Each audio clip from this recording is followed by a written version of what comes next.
छात्रों, आज हम लोग मेटलर्जी में लेक्चर 15 देखने जा रहे हैं। 15 पिछले क्लास में लेक्चर 14 में आपको बताया गया था बाबू मेरे, प्यूरिफिकेशन ऑफ मेटल माने धातुओं का शोधन की प्रक्रिया किन किन मेथड से किया जाता है उसको बताया गया था। तो पहले हम लोग तापीय मेथड देख रहे हैं, ठीक है ना। तो तापीय मेथड में पहला बाबू है दंड विलोदन प्रक्रिया, पोलिंग प्रोसेस, ठीक है ना। तो इस विधि द्वारा कॉपर एंड टिन एसेन का प्यूरिफिकेशन किया जाता है।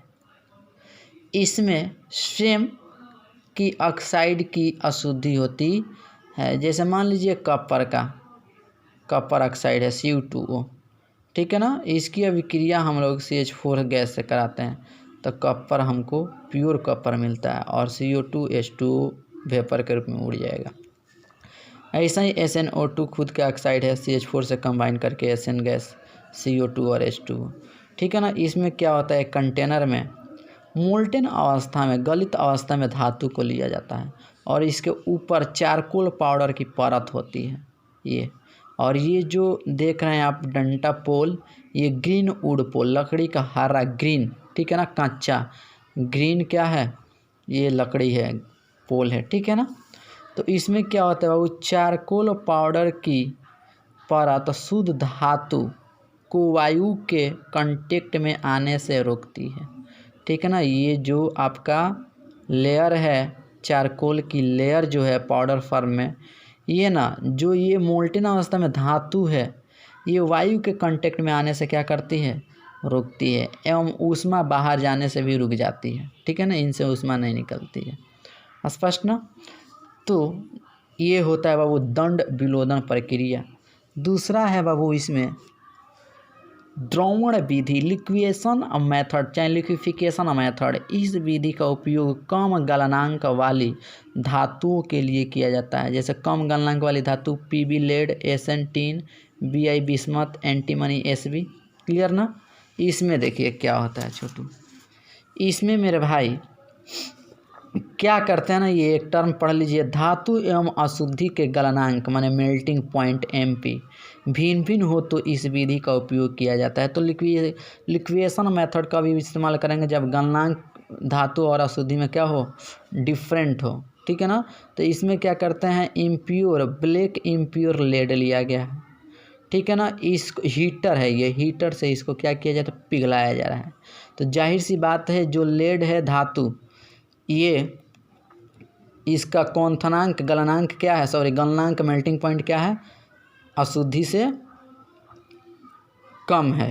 तो जाहिर सी बात है ये गल गया, गलित अवस्था में होकर इधर के तरफ आ जाएगा। तो यहाँ पर जो गलित PB मिला है ये प्योर फॉर्म में होगा, ठीक है ना। इसको हम लोग कह सकते हैं ये हीटर है, इसको बोल सकते हैं ओपन हीटिंग स्लोपिंग है ये, ठीक है ना। और फर्नेस ढालवा भट्टी है, ये ढालवा भट्टी है, ठीक है ना। ये ढालवा भट्टी, यहाँ पर जो इम्प्योरिटीज़ है सॉलिड फॉर्म में ये रुक जाएगी, ठीक है ना। इसमें स्पष्ट ही लिख दिया गया है मेरे भाई कि इस विधि में अशुद्ध धातु को उसके गलनांक माने मेल्टिंग पॉइंट से उच्च ताप पर ढालवा भट्टी गर्म किया जाता है, जिससे शुद्ध धातु पिघल कर नीचे आ जाती है एवं अशुद्धि ठोस अवस्था में अलग कर ली जाती है। नेक्स्ट है, तीसरा है भाई मेरे आसवन विधि, डिस्टाइलेशन मेथड, ठीक है ना। इस विधि का उपयोग कम क्वथनांक बॉइलिंग पॉइंट वाले धातुओं के शोधन प्रक्रिया में की जाती है, जैसे जिंक, कैडमियम, Hg, पारा, ठीक है ना। इसमें देखिए बाबू, ये विधि धातु एवं अशुद्धि के भिन्न भिन्न क्वथनांक पर आधारित है। जैसे जिंक का हमको प्रभाजी आसवन कराना है, डिस्टाइलेशन ऑफ जिंक। तो जिंक का बॉइलिंग पॉइंट 9 से 10 डिग्री सेल्सियस होता है और उसमें जो अशुद्धि के रूप में कैडमियम, लेड और आयरन है, तो कैडमियम का बॉइलिंग पॉइंट 60 से 67, ठीक है ना। और लेड आयरन का 1500 डिग्री सेल्सियस। तो अब क्या करते हैं, इसको गर्म करते हैं। तो गर्म करते हैं ना बाबू, तो गर्म करते हैं, जाहिर सी बात है इसको हम गर्म कर रहे हैं, मान लीजिए हम बाबू 7 से 67 डिग्री सेल्सियस पर गर्म कर रहे हैं। तो जाहिर सी बात है कि यहाँ पर कैडमियम क्या हो जाएगा, गल जाएगा, वाष्प अवस्था में आ जाएगा, अलग हो जाएगा केडियम यहाँ से।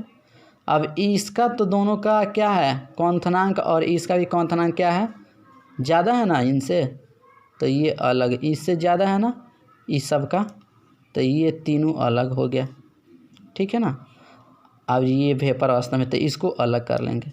फिर इसको लेकर के गर्म कर रहे हैं हम 910 डिग्री सेल्सियस से ज़्यादा, तो इसका बॉइलिंग पॉइंट है ना, तो जाहिर सी बात है यहाँ से जिंक वेपर अवस्था में गल जाएगा, ये अलग हो जाएगा, और ये सॉलिड फॉर्म में ये अलग हो जाएगा। तो हमको क्या मिल गया बाबू, जिंक। क्लियर। चलिए नेक्स्ट देख तो छोटू, नेक्स्ट है वाष्प प्रवस्था परिशुद्धन, वेपर फेज रिफाइनिंग, ठीक है ना। ये दो मेथड में होती है, मोन्स प्रोसेस और वैन आर्केल मेथड।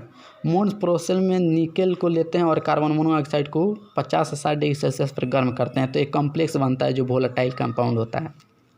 और इस कॉम्प्लेक्स कंपाउंड को हम लोग 200 से 230 डिग्री सेल्सियस पर गर्म करके निकेल को अलग कर लेते हैं, कार्बन मोनोऑक्साइड को अलग कर लेते हैं। जो ये निकेल प्राप्त होता है ये एकदम प्योर होता है, और यहाँ पर इम्प्योर निकेल होता है, ध्यान रहे। वैन आर्केल मेथड में टिटानियम, जिक्रोनियम, हॉफनियम का मतलब यहाँ से हम प्यूरीफाई करते हैं। टिटानियम को, अशुद्ध टिटानियम को लेते हैं आयोडीन के साथ 250 डिग्री सेल्सियस पर गर्म करते हैं, तो एक कम्प्लेक्स TiI4 बनता है। फिर कम्प्लेक्स को लेकर के हीट करते हैं 1400 डिग्री सेल्सियस पर, टिटानियम अलग हो जाता है और आयोडीन अलग हो जाता है। ये जो टिटानियम मिलता है मेरे को क्या मिलता है, प्योर मिलता है। तो यहाँ पर लिखा गया वाष्प प्रवस्था परिशुद्धन में शुद्ध धातु वाष्पशील यौगिक मध्यवर्ती के रूप में बनती है, जबकि अशुद्धियाँ अक्रिय रूप में रह जाती हैं एवं उच्च ताप पर वाष्पशील यौगिक वियोजित होकर शुद्ध धातु प्रदान करती है, ठीक है ना।